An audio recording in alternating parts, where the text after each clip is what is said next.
তো যেটা বলছিলাম 2 দিনের অবস্থা কি এই ভাই তোমার সাথে কথা বলি কি অবস্থা এখন? না ভাই, মোটামুটি অনেক ভালো। মোটামুটি ভালো। হ্যাঁ, হ্যাঁ। খারাপ লাগে না তো? না, না, না। এমনি 2 দিনে তো পরিপূর্ণ রেজাল্ট আসে না, তারপরে যতটুকু আসছে কি মনে হয়? হ্যাঁ, হ্যাঁ, আমি অনেক খুশি, ভালো। তুমি খুশি আছো? জি, কারণ রেজাল্ট আসতে তো কয়েক মাস সময় লাগবে পরিপূর্ণভাবে। জি, নর্মালি যে ব্রেস্ট বড় ছিল সেটা তো সমান হয়ে গেছে, জি, তাই না?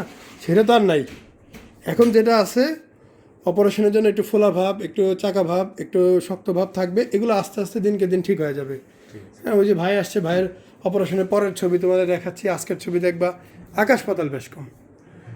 জাস্ট একটু টাইম দিতে হবে, একটু সময় লাগবে।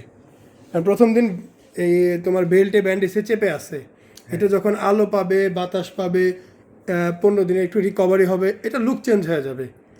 এখন ধৈর্যের খেলা, যদি কেউ ধৈর্য না ধরতে পারে তারও ঠিক হবে, কিন্তু পরে নিজে লজ্জা পাবে যে শুধু শুধু প্রথম কয়েকদিন ভাইগুলো এরম করলাম বা উল্টাপাল্টা চিন্তা করলাম, নিজে লজ্জা পাবে।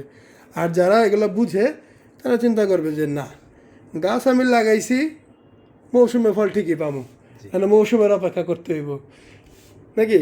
তো বিষয়টা এরকমই যে রিল্যাক্স, এই যে বুক ফ্ল্যাট হয়ে গেছে, কষ্ট শেষ, এখন ঘাগুলো শুকাক, রেজাল্ট পরিপূর্ণ চলে আসবে, ঠিক আছে। জাস্ট ওয়েট করতে হবে।